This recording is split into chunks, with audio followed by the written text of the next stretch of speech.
வணக்கம் சத்குரு. நீங்கள் வாக்கு சுத்தி என்ற தன்மையானது வெறும் உண்மை மட்டும் பேசுறதல்ல, ஒரு ரம்யமான அற்புதமான சத்தத்தை உச்சரிப்பது, நமக்கு நன்மை கொடுக்கக்கூடியது என்று சொல்லியிருக்கின்றீர்கள். வாக்கு சுத்தியாக இருந்தால் எப்போவுமே நம்ம சாண்டிங் பண்ணிகிட்டே இருக்கணுமா? விளக்கமாக சொல்லுங்கள்.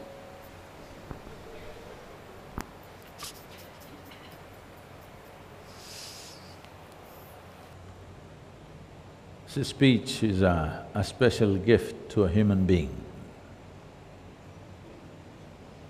In terms of the complexity of what a human being can utter, no other creature can do this.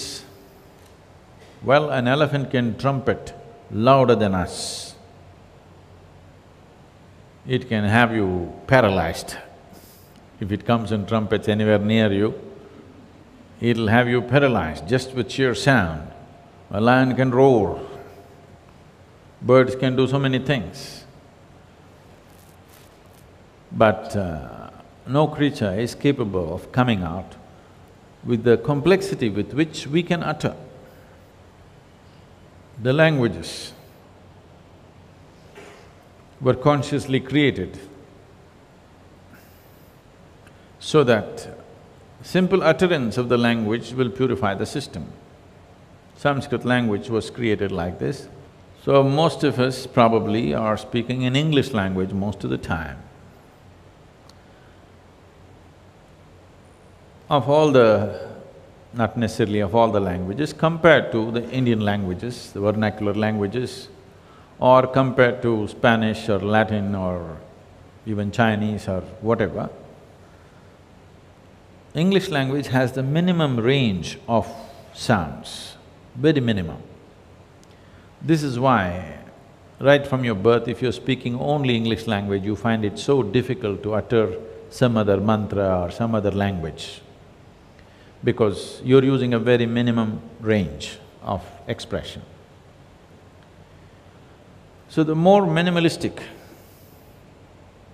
the range of sounds that you utter happens, the less vak shuddhi you have.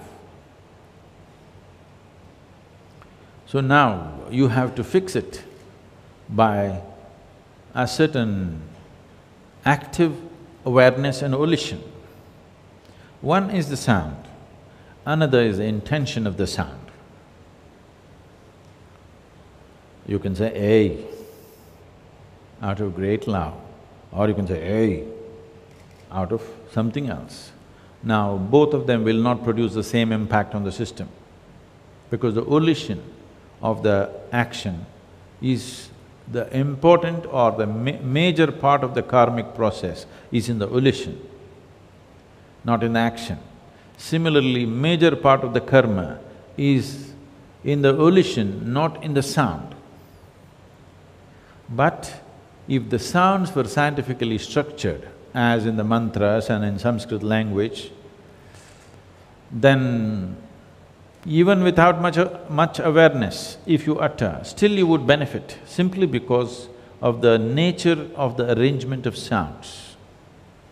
But now we are speaking languages which are no more made like that.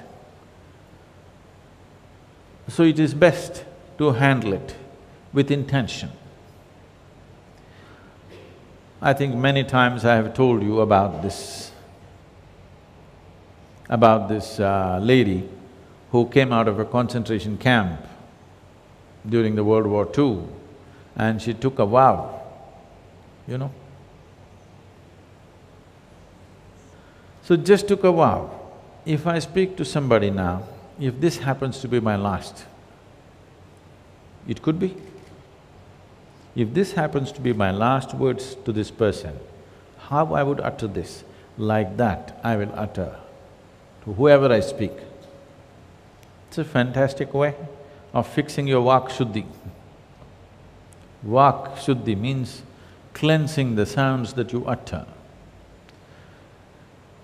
To become conscious of the sounds, the science of sounds and the impact that this has on us and how to come to this, it is a phenomenal thing, it's not going to happen in a lifetime to understand. This is Nada yoga, it takes a whole lot of things. So for that, to do Nada yoga, you have a chant. If you keep it going whenever, I never consciously think about this, but if I sit, stand, Shambho Shiva simply happens to me, not because I intend to utter it.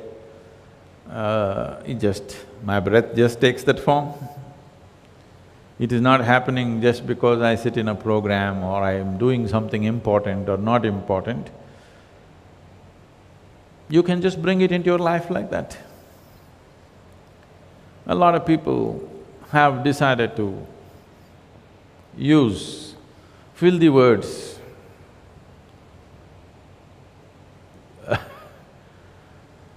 in their conversations, or these days particularly I'm seeing the youth in United States trying to form a whole sentence with just one word,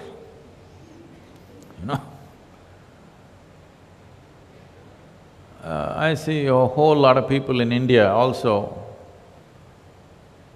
have picked these things up, and when they utter these words, people keep on saying, shit, shit. I keep reminding, please don't do it here, please don't do it here. So, this is one way of bringing the right kind of reverberation in the system. Why this is important is, if you simply become silent within yourself, there is no better way, it is the ultimate way. If you can just simply become still within yourself, that is the best way. If that's not happening, the next best and the next best is like this. You can say Shiva, it is the closest things to stillness. Otherwise, just one word doesn't do for you. You can have a little more elaborate, you need a sing-song, you can do Brahmananda Swarupa, something, or whatever mantra you picked among those 5, 6 that are there. Whatever you resonate with, you just do that. Above all, to bring the right intention into every sound that you utter. If you bring the right intention into every single sound that you utter, these sounds will reverberate in a certain way within you. This foundation of the right kind of reverberation is necessary if you want to use this human system as a higher possibility. Otherwise, it will only drag behind you all the time. If you want this to be a bigger possibility, this must have a foundation of the right kind of reverberation, and Vak Shuddhi, or cleansing the sounds that you utter, is an important part of that. But if you can become utterly still, nothing like it.